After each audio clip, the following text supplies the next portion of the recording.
بسم اللہ الرحمن الرحیم۔ ابتدا ہے رب کریم کے 99 بابرکت ناموں سے، جس نے ہمارے دلوں کو ہدایت کے نور سے منور فرمایا۔ یہ جماعت دام کی اردو کا لیکچر نمبر 44 ہے، 44 ہے۔ اگلا جو لیسن ہوگا وہ ظاہر ہے جی نام دیو مالی،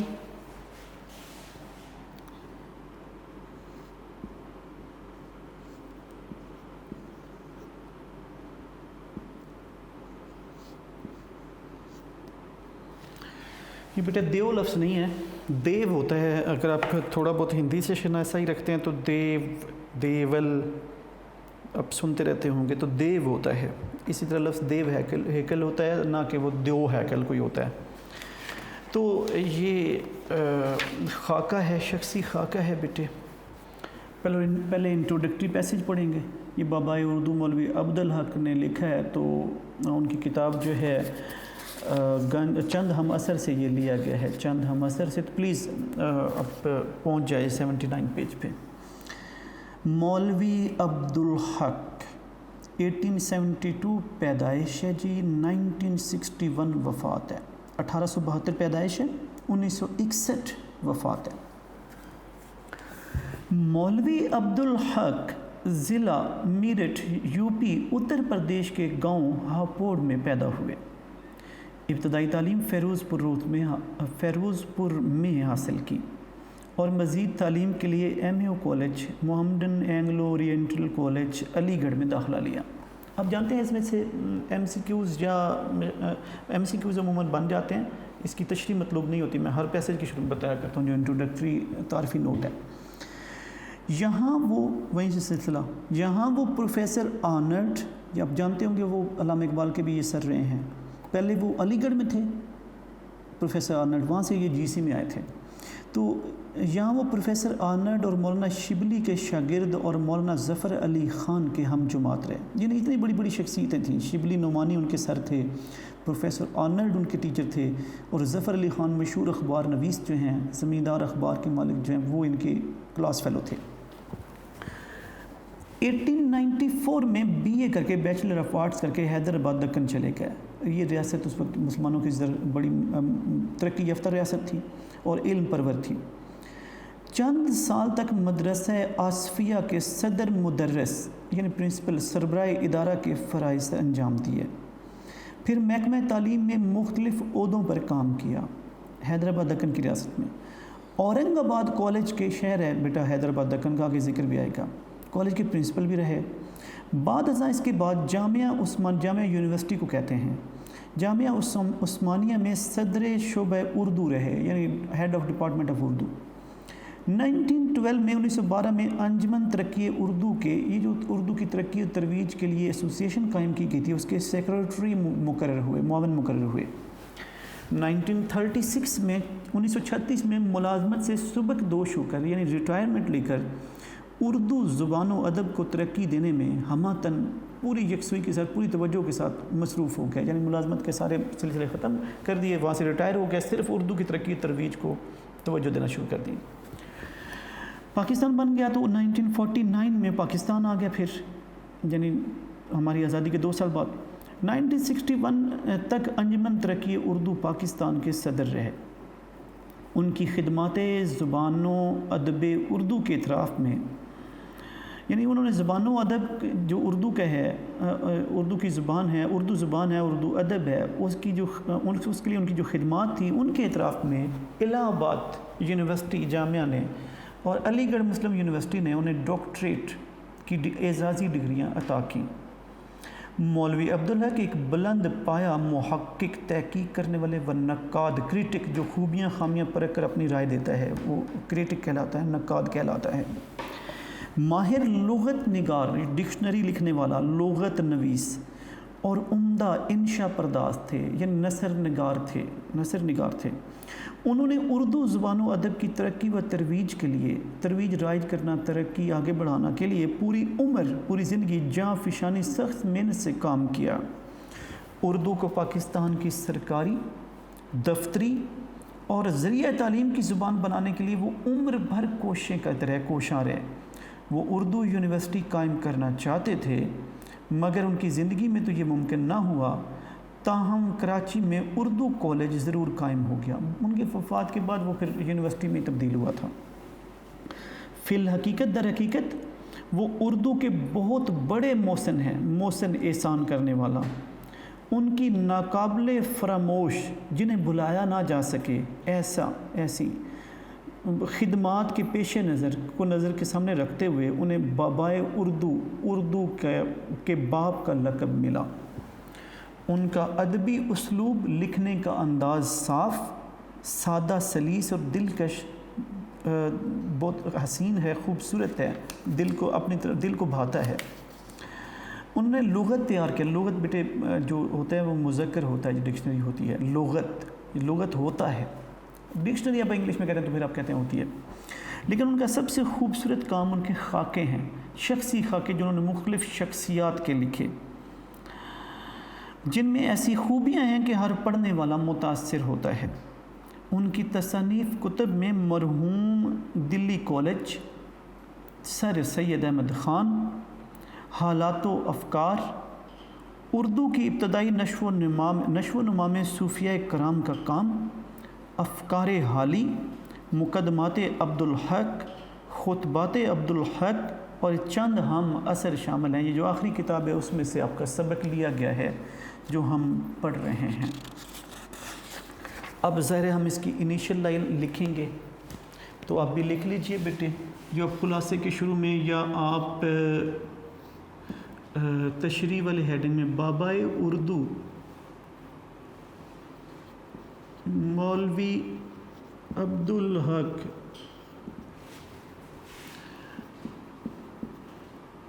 اردو زبان کے محسن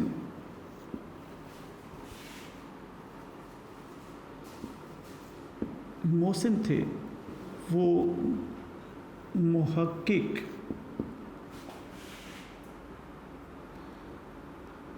نقاد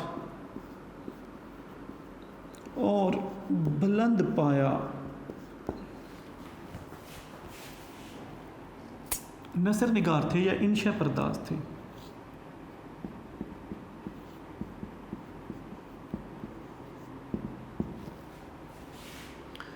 سبق نام دیو مالی،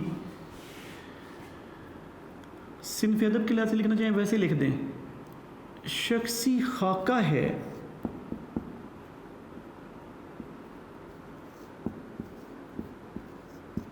جس میں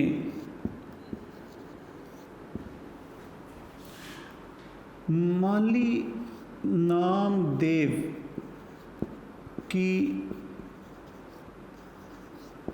بلکہ آپ صرف لکھتے ہیں سبق نام دیو مالی خاکہ ہے، لیکن کی شخصی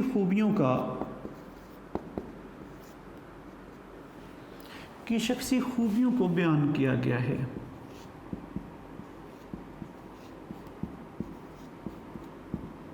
یا کو اجاگر کیا گیا ہے، زیادہ صحیح ہے۔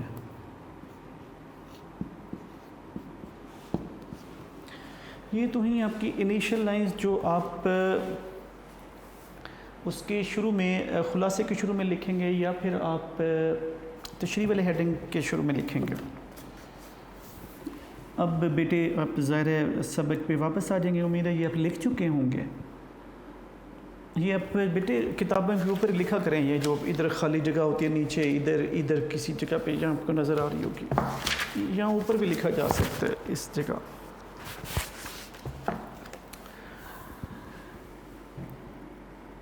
نام دیو مقبرہ رابعہ دورانی اورنگ آباد کے باغ میں مالی تھا۔ باغ، گلشن، گلستان، مالی، باغبان۔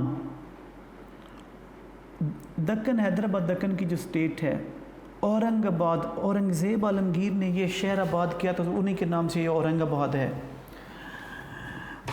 رابعہ دورانی کا جو مقبرہ ہے، اب وہ کہتے ہیں جی حیدرآباد دکن ریاست کے شہر اورنگ آباد میں جو مغل شہزادی رابعہ دورانی کا مقبرہ ہے، اس میں نام دیو مالی کے طور پر کام کرتا تھا۔ آپ کو پتہ ہے مغل جب کوئی بھی مقبرہ بناتے تھے، اپنے جہانگیر ٹوم لاہور میں دیکھ رکھا ہوگا، تو ہمایوں وغیرہ کے مقبرے تو ادھر بیٹے دلی میں ہیں، تو اب وہ جو مقبرہ بناتے تھے، آپ جانتے ہیں کہ اگر سینٹر میں مقبرہ ہے نا بیٹے، فرض کیا قبر والا اور وہ بازار بنایا گیا ہے، تو ارد گرد باغ ہوتا تھا، پھر ایک خوبصورت فصیل بھی ہوتی تھی۔ اب اس میں بیٹے روشیں بنی ہوتی تھیں، اس میں تالاب سے بنے ہوتے تھے، اس میں فوارے لگے ہوتے تھے، یہ آپ جانتے ہیں، آپ نے اگر دیکھ رکھا ہے۔ اب ان کو چھوٹے چھوٹے پلاٹس میں تقسیم کر کے یہاں پھولدار پودے لگائے جاتے تھے ان پلاٹس کے اندر۔ یہ جو میں نے ڈیزائن بنایا یہ نارمل ان کے مقبروں کا ڈیزائن ہے، یعنی جیسے کہ جہانگیر ٹوم کا مقبرہ جہانگیر کا ہے۔ تو اب وہ وسیع قطع زمین پر باغ بنایا جاتا تھا۔ ساتھ جو آصف جاہ کا مقبرہ ہے یہ بھی پہلے بڑا خوبصورت باغ تھا، لیکن یہاں سے مہاراجہ رنجیت سنگھ کے دور میں وہ مقبرے سے سارا پتھر بھی اتار لیا گیا اور باغ سارا خراب ہو گیا۔ اسی طرح نور جہاں کا مقبرہ ایک بڑا خوبصورت مقبرہ تھا، لیکن اس سے بھی پتھر وغیرہ اتار لیا گیا۔ تو اب یہ گورنمنٹ محکمہ آثار قدیمہ جو ہے، یہ اولڈ ورلڈ سٹی جو اتھارٹی ہے، یہ اس کی تعمیر نو تو کر رہی ہے، لیکن وہ پرانے طرز تعمیر پر اس کو بحال کرنا مشکل کام ہے، چونکہ اس کا ڈیزائن ہی اب موجود نہیں ہے آصف جاہ کے مقبرے کا، اس طرح کا کہ کیسی پتھروں سے کیسے کشیدہ کاری ان پتھروں کے اوپر تھی اور کیسے وہ لگائے گئے تھے وغیرہ وغیرہ۔ اچھا جی، تو اب وہ کہتے ہیں، اب بتانے کا مقصد کیا تھا، یعنی وسیع وہ باغ بناتے تھے۔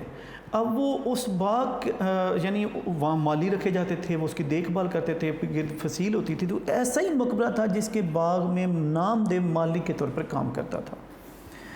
ذات کا ڈھیڑ، یعنی ہندوؤں کی ایک ادنا درجے کی ذات ہے۔ اب بیٹے آپ جانتے ہیں کہ ہندوؤں کی 4 بڑی ذاتیں ہیں، برہمن، ویش، کھشتری اور شودر۔ ان کا خیال ہے کہ برہمن جو ہے نا وشنو دیوتا کے سر سے پیدا ہوئے ہیں۔ جو برہمن، ویش، کھشتری اور شودر، جو ویش ہیں ان کے بارے میں خیال ہے کہ یہ کیا کہتے ہیں برہمن، کھشتری، ویش اور شودر۔ تو کھشتری جو ہے نا یہ ان کے بارے میں خیال ہے کہ یہ چیسٹ سے پیدا ہوئے ہیں، اور ویش جو ہیں وہ تھائی سے پیدا ہوئے ہیں، اور شودر جو ہیں پاؤں کے تلوے سے پیدا ہوئے ہیں۔ یہ تصور ہے ہندوؤں کا اپنے ان 4 ذاتوں کے بارے میں۔ یہ جو بتانا مقصد تھا، جس طرح میرا دھیان جا رہا تھا، وہ تھا کہ جو شودر ہیں آگے مزید 22-23 اقسام میں منقسم ہیں۔ ان میں دلت بھی ہیں اور ان میں یہ ڈھیڑ بھی ہیں۔ یہ ان شودروں میں بھی بہت نچلے درجے کی آگے قسم ہے۔ تو وہ ذات کے لحاظ سے وہ ڈھیڑ تھا، جو بہت نیچ، کم تر، گھٹیا قوم خیال کی جاتی ہے۔ ذات پات ظاہر ہے ہندو معاشرہ ذات پات میں منقسم ہے، تو بہت ہی ادنا درجے کی ذات سمجھی جاتی ہے۔ اب مصنف کہتے ہیں قوموں کا امتیاز مصنوعی ہے۔ یہاں امتیاز کے میننگ فرق ہے، ویسے اس کے صحیح میننگ فضیلت ہوتے ہیں۔ مصنوعی ہے یعنی خود سے بنایا ہوا ہے، اور رفتہ رفتہ آہستہ آہستہ نسلی ہو گیا، نسل در نسل منتقل ہوتا گیا ہے۔ یعنی اللہ پاک نے قومیں اور نسلیں نہیں بنائی تھیں، اللہ پاک نے یہ ذات پات کہنے کا مقصد تھا، نظام نہیں بنایا تھا۔ تو کہتے ہیں یہ جو ان میں فرق ہے نا کہ یہ برہمن ہیں یا کھشتری ہیں یا ویش ہیں یا شودر ہیں، یہ انسانوں کا اپنا بنایا ہوا ہے، اور پھر جو ان کے یہاں پیدا ہوتے گئے وہ نسل در نسل وہ شودر یا برہمن یا ویش اور کھشتری کہلائے۔ تو اب یہ رفتہ رفتہ یہ نسل در نسل منتقل ہوتا گیا۔ تو سچائی، نیکی، اب وہ کہتے ہیں یہ انسانوں نے نہیں بنائے، اللہ تعالیٰ نے نہیں بنائے، انسانوں نے بنائے ہیں، اور آہستہ آہستہ یہ نسل در نسل وراثت میں ملتی گئے۔ یہ جو امتیازات ہیں، یہ جو فرق ہیں قوموں کے، وہ کہتے ہیں سچائی، نیکی، حسن کسی کی میراث نہیں۔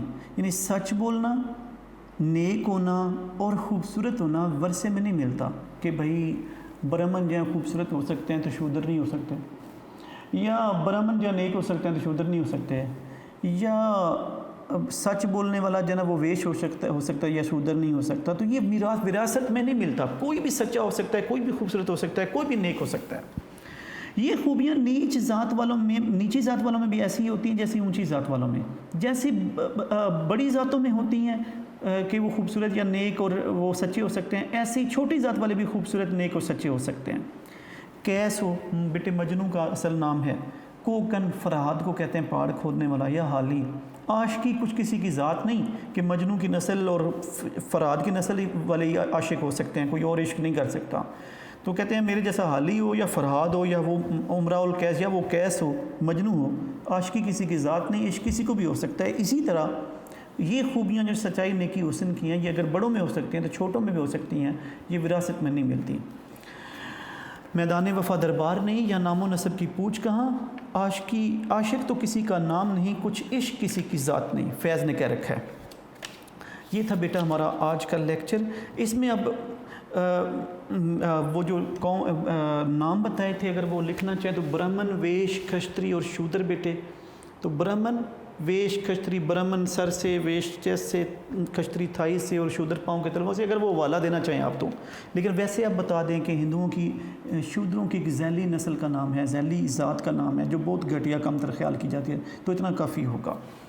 تو امید ہے آج کا لیکچر آپ کے لیے بہت مفید ہوگا۔ اپنا بہت زیادہ خیال رکھیے گا۔